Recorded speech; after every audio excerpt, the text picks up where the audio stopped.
1946 में constituent assembly formed हुआ जिसने भारत के संविधान को फ्रेम किया। इन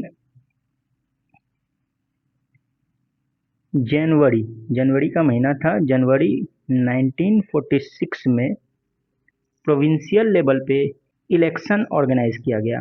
प्रोविंस में जितने भी सीट थे लेजिस्लेटिव असेंबली के, वहाँ पे इलेक्शन ऑर्गेनाइज किया गया। ओके, तो लिख लें आप, there were elections in provincial legislature. अब इसी साल क्या हुआ, सेम ईयर क्या होता है, कॉन्स्टिट्यूएंट असेंबली को कैसे फॉर्म किया जाए, उसके लिए ब्रिटिश कैबिनेट ने एक कमेटी बनाया। इस कमेटी का नाम रखा कैबिनेट मिशन, और इसे हम लोग कैबिनेट मिशन प्लान के नाम से भी जानते हैं। इसमें जो हेड बनाया गया, इसको जो लीड कर रहे थे, उनका नाम था सर पैट्रिक लॉरेंस। इस कमेटी का काम क्या था, इंडियन कॉन्स्टिट्यूशन को फ्रेम करने में सहायता करने के लिए ये कमेटी यहाँ पे आई, और कैबिनेट मिशन प्लान को एक्सेप्ट किया गया इंडियन नेशनल कांग्रेस के द्वारा। ओके, तो यहाँ पर लिख लेते हैं कि 1946 में और क्या हुआ, कैबिनेट मिशन प्लान सेंड भेजा गया, कैबिनेट मिशन भेजा गया ब्रिटिश कैबिनेट के द्वारा। ओके, ब्रिटिश कैबिनेट के द्वारा, ब्रिटिश कैबिनेट ने कैबिनेट मिशन को भेजा। इसके कैबिनेट मिशन के जो लीड कर रहे थे, उनका नाम था, क्या नाम था, इनका नाम था सर पैट्रिक लॉरेंस। इनके बारे में हम लोग आगे भी पढ़ेंगे, क्योंकि ये 3 मेंबर की कमेटी थी। इसमें जो हेड थे, जो इसको लीड कर रहे थे, उनका नाम सर पैट्रिक लॉरेंस था। हमने बता दिया कि इस कमेटी का काम क्या था, असेस करना था, मतलब मदद करना था, बताना था कि भारत में कैसे फ्रेम करें ये लोग कॉन्स्टिट्यूशन को फॉर इंडिया, इंडिया के लिए कॉन्स्टिट्यूशन को कैसे फ्रेम करें, इसके बारे में हिस्ट्री में पूरा क्यों ये हुआ, कैसे हुआ, इसके बारे में हम लोग हिस्ट्री में ज़्यादा पढ़ते हैं। ओके, तो यहाँ इतना मतलब इनफ है हमारे लिए। ओके, फिर क्या हुआ, ये कैबिनेट मिशन जब इंडिया में आई, तो इसने अपना प्लान बताया इंडियंस को, यहाँ के इंडियन नेशनल कांग्रेस को, लेकिन और इसने एक कॉन्फ्रेंस रखा शिमला में। जो कॉन्फ्रेंस जो है फेल्ड हो गया। ओके, तो क्या होगा, सबसे पहले कैबिनेट मिशन इंडिया आता है। ओके, और ये शिमला में एक कॉन्फ्रेंस ऑर्गेनाइज करता है। ओके, कॉन्फ्रेंस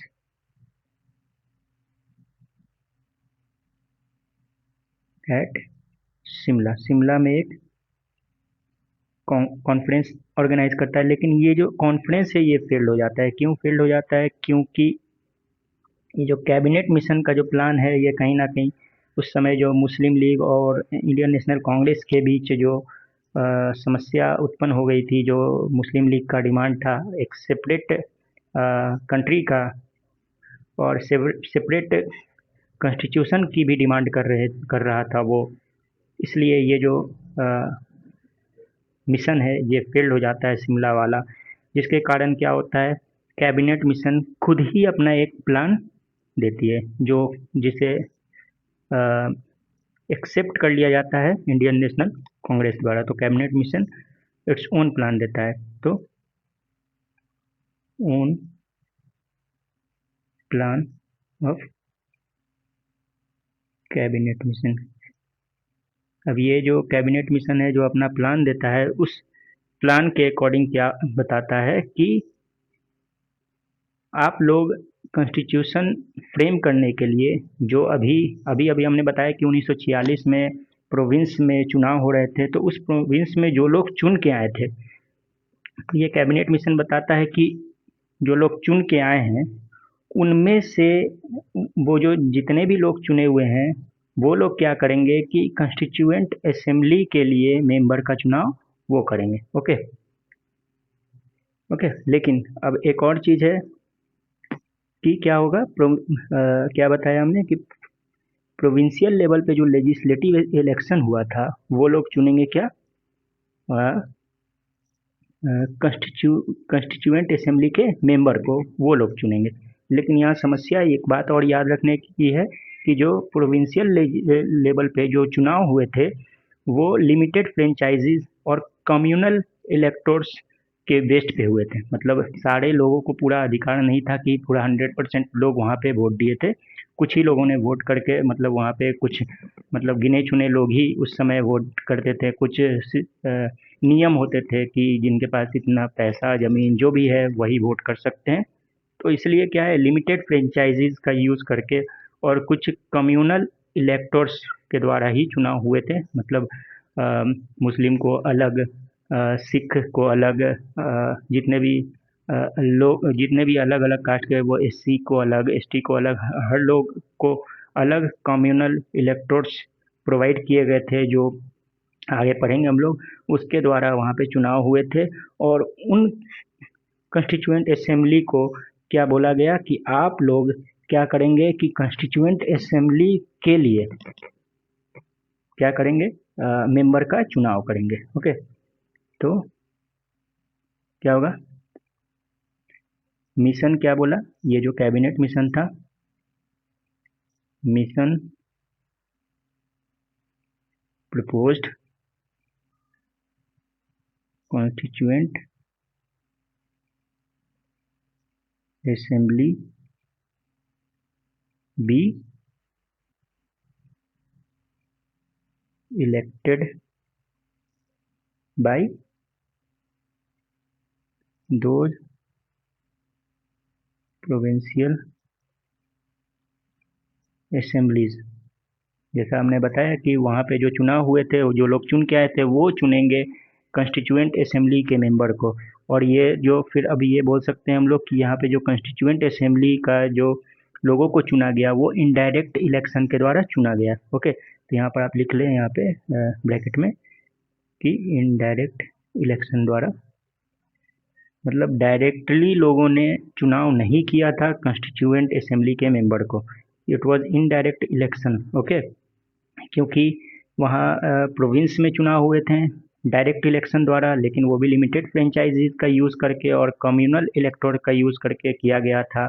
और वो जो चुन के आए थे प्रोविंशियल लेवल पे लोग, उन लोगों ने क्या किया, चुना कंस्टिट्यूएंट असेंबली के मेंबर को। तो डायरेक्टली तो नहीं चुने गए, ये इनडायरेक्ट इलेक्शन था।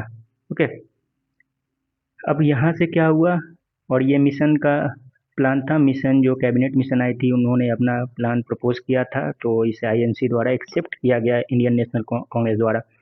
और फिर क्या हुआ, कंस्टिट्यूएंट असेंबली को बुलाया गया। कब बुलाया गया, जब लोग चुन लिए गए तो कंस्टिट्यूएंट असेंबली को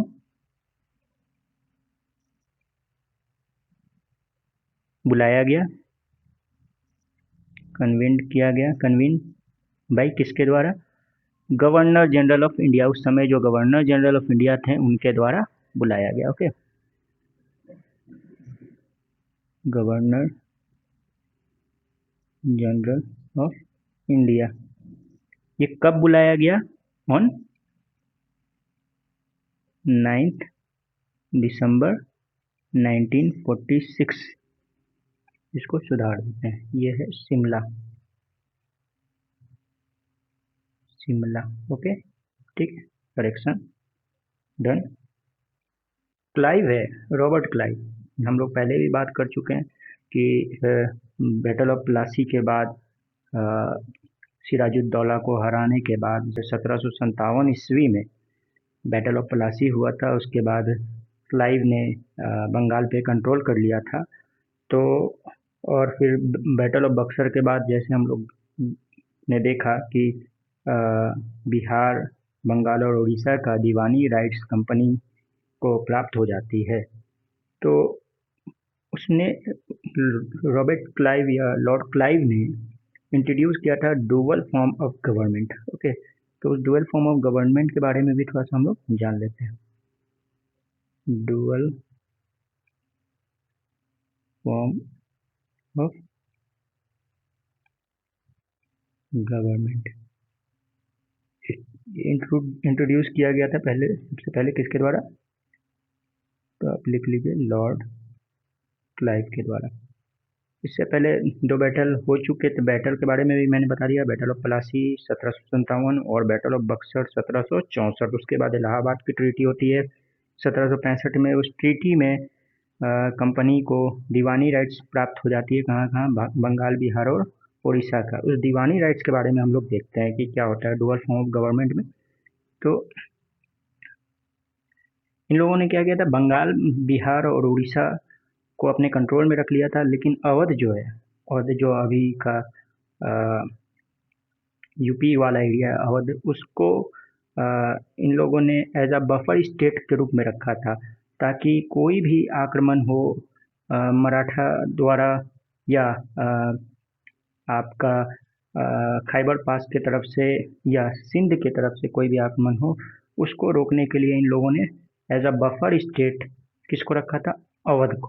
ओके, फाइनली क्या हो रहा है? Dual form of government. Dual form of government क्या है?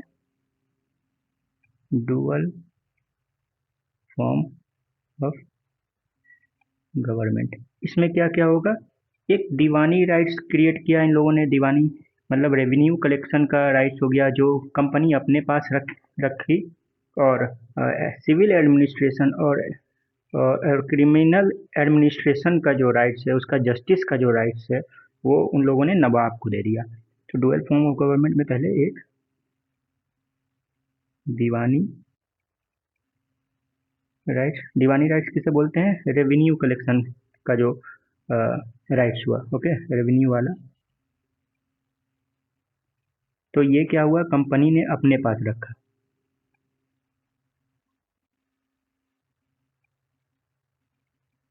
अंडर देम, अपने पास में रखा। ओके, और निजामत के थ्रू।